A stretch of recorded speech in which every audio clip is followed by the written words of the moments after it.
Welcome to a new episode of this YouTube channel.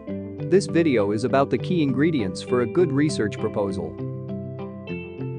Writing research proposals is a key part of academia when it comes to undergraduate projects or postgraduate degrees with the requirement of thesis or dissertation submission. Writing a good research proposal might be your goal to get the highest marks for the research module, or persuade your supervisor, or get a pass through the entry requirement of a degree program, or apply for funding for your project.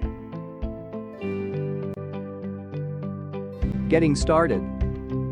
Your research proposal should be focused primarily on three factors. Number 1. What is it about? Here you have to clearly present your idea as a research question or the topic of your research.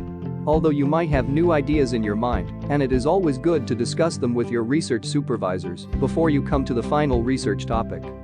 Number 2. Why it is important to do so. This is all about the significance of your study compared to the existing methods.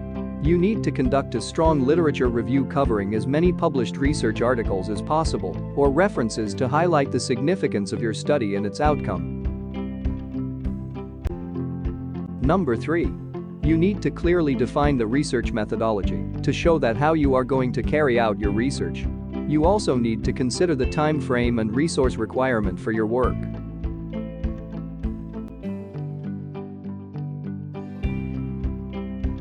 Let's discuss the key ingredients for your research proposal.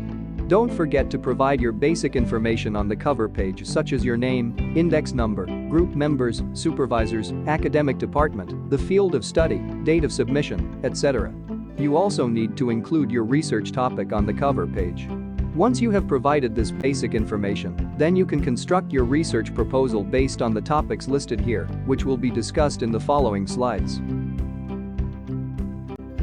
Research title. The selection of the research title could be based on your interest or as advised by a supervisory panel. When selecting a title, you must consider that the proposed research objectives can be achieved within the timeline, availability of the resources, practical constraints, and research funding.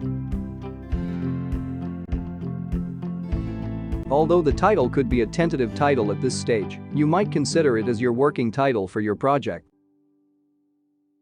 Sometimes, you might not be allowed to change your research title after a certain period of your project.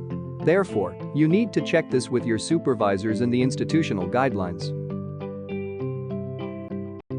Introduction. Given that you have clarified your research topic, it is time to demonstrate the current research climate in the area of your research. Here, you can start with a short introductory paragraph outlining the background of your research statement. This short introduction will show the reader or the examiner that you have a solid understanding of the current dialogue around your research. Other factors you may consider when writing this first paragraphs are the target audience or the readers. They could be the general public or scientific society, engineering practitioners, medical practitioners, government bodies, or policymakers. What is already known about and what is lacking so far. The significance of doing your research and how does the outcome contribute to the target audience. Literature review. The main objective of conducting a literature review is to explore, identify, evaluate, and synthesize the relevant literature of your field of research. In this section, you need to clearly show the originality of your intended work. It is important to identify the theoretical and practical knowledge gaps that you aim to address. Discuss the strengths and weaknesses of different approaches. Here you may consider exploring a narrower topic than a wider topic which suits your timeline and available resources. It is normal to have some degree of limitations in your research. Highlight your research approach. Is it to extend the area of knowledge? Or is it completely a new method? Or is it to solve an existing problem? Or is it to test a theory that is not being tested yet? Or is it to challenge an existing method? Finally, you can discuss the contribution of your research to the discipline. Methodology.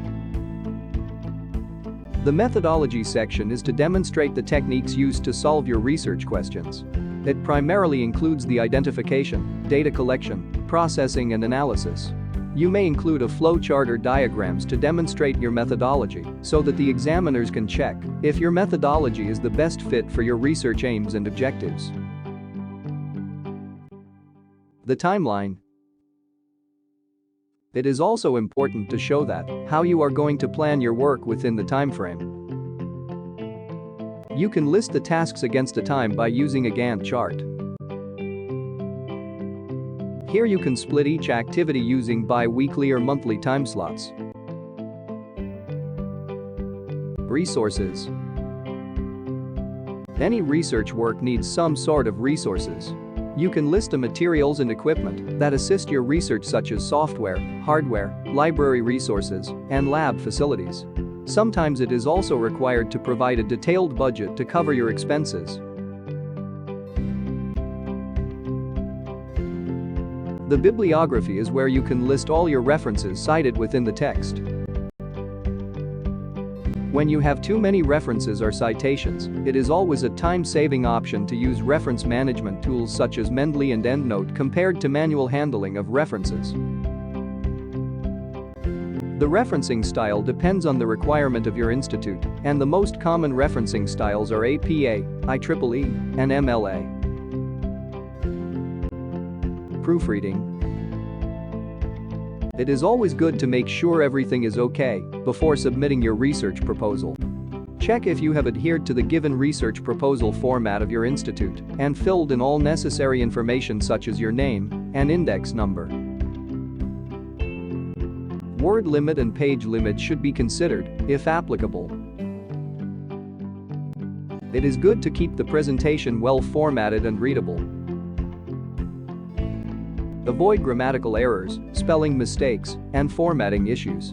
You may consider your proposal is proofread by a professional proofreader. The supervisor has checked and commented on improvements. Finally, you have signed the document with the date stamped.